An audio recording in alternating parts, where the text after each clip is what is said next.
ladies. Okay, so we're gonna finish this up. So where we are at is I was working on braiding this, and I've actually skipped ahead a little bit for the second piece of the video. So once you finish braiding it, you want to go ahead and create that second knot that's at the bottom of your braid. So you're going to set it up the same exact way this is. You want to make sure that your strand is the same length that it's supposed to be, right?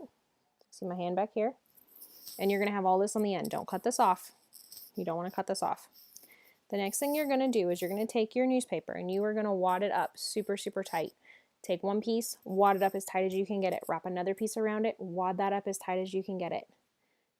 And then you can do probably about 3 or 4 pieces until it's about the right size. So it's going to be roughly this size. Yeah? Okay? So then the next thing you're going to do, and I did this step a little backward, which is why I'm showing you again. You want to take your strands of yarn that are left and you want to tie them around your ball of newspaper. Don't put that toilet paper on yet. That's what I did wrong here. Wrap them around your newspaper and you want to create it like a pie, like a pizza pie. You want to create like equidistant sections as best you can. So you would take like 3 strands on each side, wrap them and tie them. 3 strands, wrap them and tie them all the way around until you get something that looks like this. Then you can go ahead, cut off your strands. I cut mine kind of long, but you can cut them shorter. And then the next thing you're going to want to do is just kind of spread these out so that they don't create a big old bunch like this. And then you want to cover this with newspaper or with toilet paper. So you'll have newspaper inside that's tied up, and then you'll have toilet paper wrapped around this. The reason being, when you go to put your white fabric on, so you can see here, if your yarn is showing,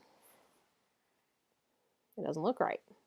But if your yarn is underneath that toilet paper, it's going to look right.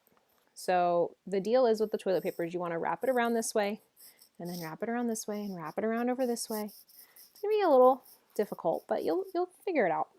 So once you get that all wrapped, you'll just have a pretty white ball here. Like I said, I did this one wrong. So don't follow this exactly.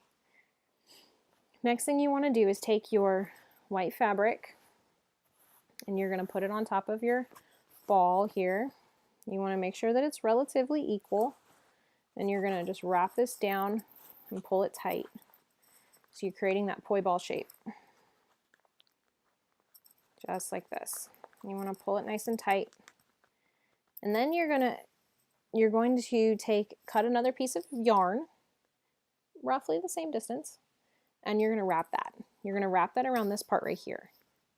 So wrap it half, like this piece is not long enough, but let me show you. Actually, let me show you with a color so you can see what I'm doing here.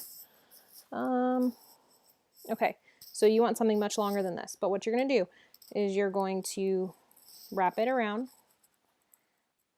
pull it tight. Wrap it around, pull it tight. Wrap it around, pull it tight. Don't pull too tight because you'll break the string. But wrap it around, pull it tight. Wrap it around, pull it tight until you get to the end. And what the look you're going for here is you want this nice thick, see how this is like almost as thick as the width of my finger. So you want this nice thick thing where your string is wrapped around and it's super duper tight. That's not going anywhere. And then you're just going to tie it off. Make sure you do a nice square knot there so that that's not going anywhere. And then what you want to do is once you have that all wrapped, and I'm not going to tie this because this one isn't right, you just want to pull on these a little bit. Pull on this fabric. Make sure that this is super nice and looks super clean. If there's any big bumps or folds in there, you can squish on it and just squish it into that perfect round shape so that it looks like this. You want to give it that nice round appearance, right? And then you can tie this off, trim this up, and you're done. And you've only got 3 more to make, or however many you want to make your practice ones. Thanks, ladies.